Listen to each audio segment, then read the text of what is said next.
Ce qui nous semble tout à fait raisonnable, c'est de pouvoir faire grossir la société à plus de 600 millions d'euros sur une période de moins de 5 ans, qui sont des chiffres, je pense, tout à fait raisonnables. On part d'une croissance continue de plus de 30%, donc c'est à deux chiffres, mais c'est deux chiffres relativement importants.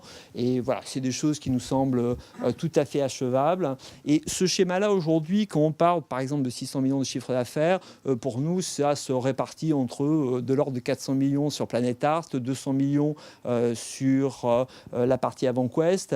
Et dans ce chiffre-là, je ne monétise même pas encore la partie MyDevice parce que c'est un peu difficile sur un marché qui reste en construction de se projeter. Ça ne veut absolument pas dire qu'on ne croit pas dans l'Internet des objets, bien au contraire. Mais aujourd'hui, c'est difficile pour nous d'avoir un vrai commitment ou un vrai engagement sur une durée moyenne, mais même moyenne, sur combien ça peut faire. Mais de nouveau, en aucune façon, ça ne veut pas dire qu'on ne croit pas que ce business peut être très rapidement aussi important, voire beaucoup plus profitable que ne sont les deux autres aujourd'hui, et sur un objectif toujours qui est de dégager un chiffre opérationnel important.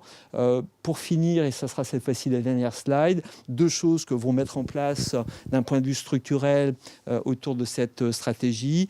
Dans un premier temps, la transformation de Claranova en société européenne pour, je dirais, acter le fait qu'on est bien au-delà d'une société française. Aujourd'hui, la France, comme disait Sébastien, c'est 7% du chiffre d'affaires, pas beaucoup plus. Donc, une étape pour asseoir la dimension européenne de la société.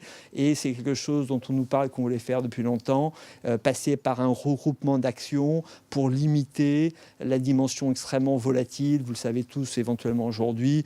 Claranova est une action qui est extrêmement, je dirais, tradée, le plus souvent de façon presque mécanique, parce qu'on reste une société sur une valeur intrinsèque de l'action qui est suffisamment faible, d'où l'objectif aujourd'hui d'essayer de limiter cette volatilité un peu artificielle qui peut avoir avec l'entreprise en augmentant la valeur faciale de l'action. Donc c'est quelque chose qu'on veut mettre en place d'ici à la fin de l'année fiscale. Donc on part de juin environ.